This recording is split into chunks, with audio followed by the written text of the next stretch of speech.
What's up, guys? Sean here from Srkcycles.com, and I'm driving a 2008 Yamaha Royal Star Midnight Venture.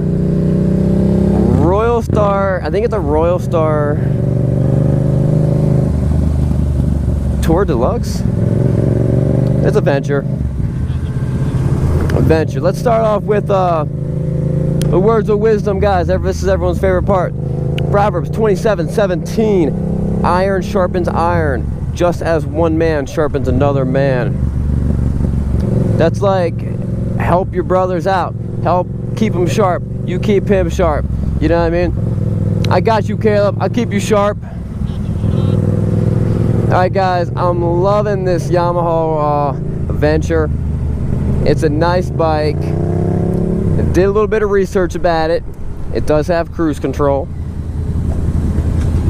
It does have a tape deck.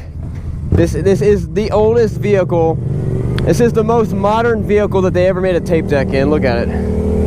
Like, why? It also has an auxiliary input, which is nice. So you can plug in your phone or something like that.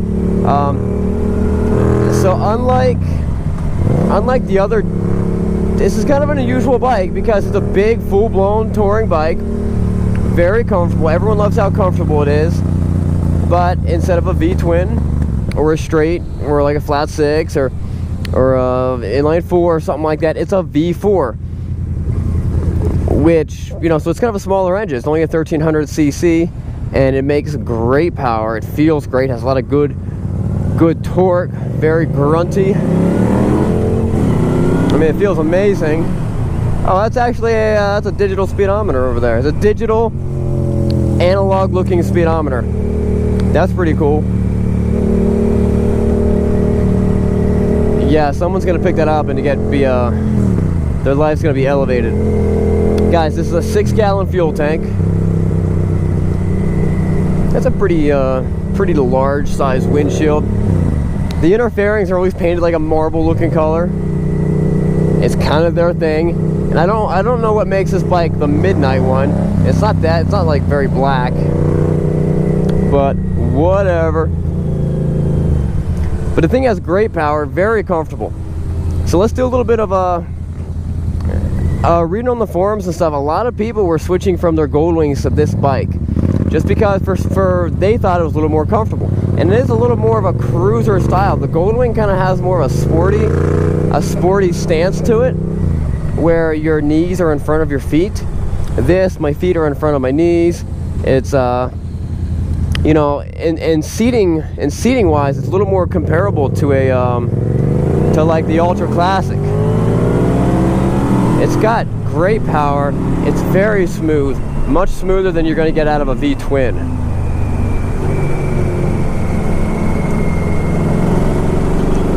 Yeah, V4. The more cylinders that bike has, the more cylinder rate as any vehicles have, the smoother it is.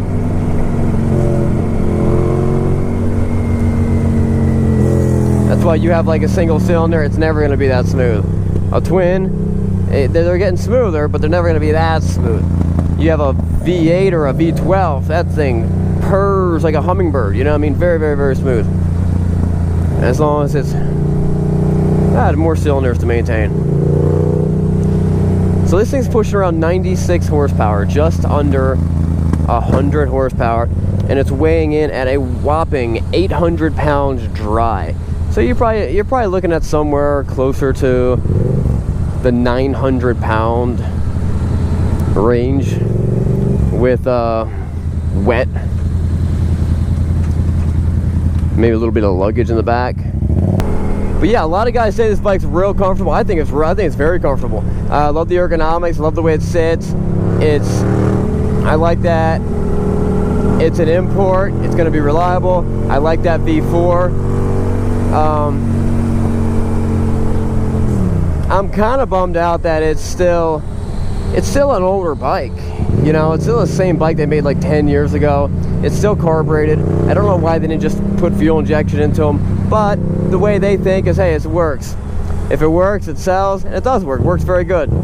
This one's, you know, tuned properly. You just only 17,000 miles, but you just pull the choke out for a couple seconds and then put the choke back in on a warmer day. Bag to mulch, big mulch. But it's got the cruise control, it's got the radio control. Everything kind of looks like it's just been added on, but it's cool. It works. It works for the bike. They sold a lot of these things. They are just extremely comfortable. And no one ever really complained about them making too much heat or anything like you hear about some of the other bikes. I have not heard them complain about it. And I think, I didn't count them, but I'm pretty sure it's 5 speeds in an overdrive. So it's 6 speed. Caleb, your bike is so loud. Let's try this stereo out. I don't know how to turn it on. Yeah, sorry. You got the COM port, so you can connect this into your helmet. Connect the back one into the lady friend on the back that you're throwing on the back. I don't know, I think that was a big deal back in the day, but now with technology going towards like the helmet Cena units and chatterbox and stuff like that, you don't need it. It might be nice, but then you gotta spend a couple $100 to get the connections to fit on your helmet, and you get the little slinky cord. You might as well take it right here. You might as well just get a Bluetooth head unit, then you can answer phone calls while you're driving, and you can make your phone do text messages while you're driving too. All right, I'm gonna count these gears. 1, 2,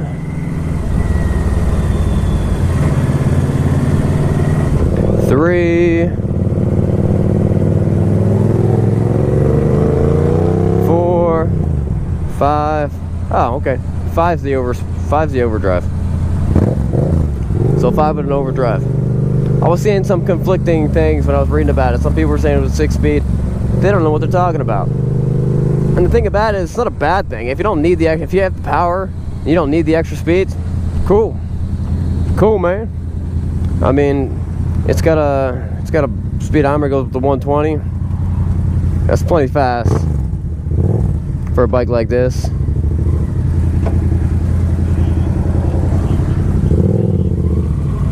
Yeah, that's true. If that happens before we sell it.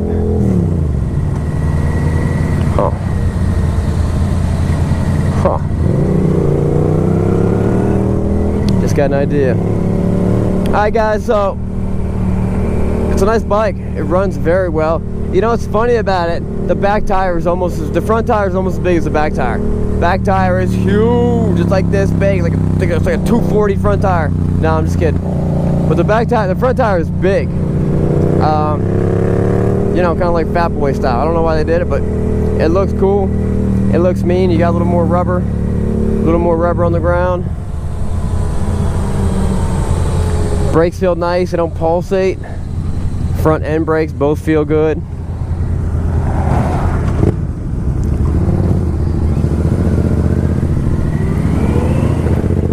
It's a very comfortable bike. I could definitely it's definitely a pretty big contender for doing a big trip. This windshield really blocks all the wind from hitting you. Great for the winter time. Not a big fan for the summertime. I like that wind. I'm all about that wind. It does have the heel toe shifter, which is nice. Yeah, I would cut that to a smaller windshield. I don't need that much. Alright guys, that wraps it up for this test drive of the 2008 Royal Star Venture. We'll see you guys later. Remember, it's not what you're riding, but where are you going? And where's this guy going? Who knows?